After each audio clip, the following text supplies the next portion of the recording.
Hello दोस्तों, नमस्कार। आप सभी का स्वागत है मेरे चैनल मेरठ वाली हिंदी में।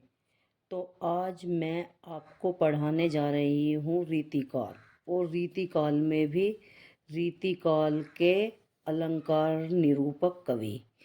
कभी कभी परीक्षा में क्वेश्चन आ जाता है कि इनमें से अलंकार निरूपक कवि कौन से हैं, छंद निरूपक कवि कौन से हैं, और यहाँ पर हम कंफ्यूज हो जाते हैं। लेकिन मैं एक छोटी सी ट्रिक लाई हूँ जिसको सुनने के बाद शायद आपको समझ आ जाए कि इस तरह से अलंकार निरूपक कवियों को याद किया जा सकता है। तो पहले नंबर पर है दूल्हा, दूसरे पर है भूषण, तीसरे पर है गोप, सेवादास, गिरधरदास, पद्माकर, रसरूप, रसिक सुमित, रघुनाथ बंदीजन, मतीराम, जसवंत है। ये सब कुल मिलाकर हो गए 11। अब हम कई बार 11 को याद कर लेते हैं लेकिन कुछ समय बाद फिर भूल जाते हैं। तो इसीलिए मैंने एक छोटी सी ट्रिक बनाई है, शायद आप सबको पसंद आए। ट्रिक ये है, देखिए इस तरह से मैंने एक ये बना दिया है सर्कल। अब इसमें देखिए आप, सबसे पहले ट्रिक ये है, एक दूल्हा है, दूल्हा, दूल्हे दूल्हे का कर लेना दूल्हा, और उसके आभूषण है, मतलब अलंकार का कर लेना आभूषण। उसके भूषण है, उन्हें गोप तरीके से रखा गया है इस डब्बे के अंदर। दूल्हे के आभूषण गोप तरीके से रखे गए हैं। ये हमारा डब्बा यहाँ बंद हो गया।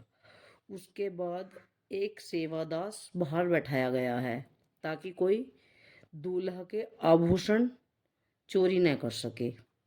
यहाँ सेवादास बैठाया गया है, लेकिन वह सेवादास कुछ समय बाद गिर जाता है। ये गिरधरदास हो गए। क्या होता है, वह गिर जाता है। उसके गिरते ही पद्माकर नाम का एक चोर आ जाता है जी, हाँ वहाँ पे। और वह पद्माकर नाम का चोर अपनी मति का प्रयोग करता है, और मति का प्रयोग करने के बाद वह एक सुंदरी का रूप धारण कर लेता है, रसरूप बन जाता है। और रसरूप बनने के बाद वह रसिक सुमित के पास जा पहुंचता है। रसिक सुमित के पास पहुंचने के बाद वह उसे अपने रसरूप में शामिल कर लेता है और रघुनाथ बंदीजन को बंदी बना लेता है। यहाँ तक उसका काम पूरा हो गया।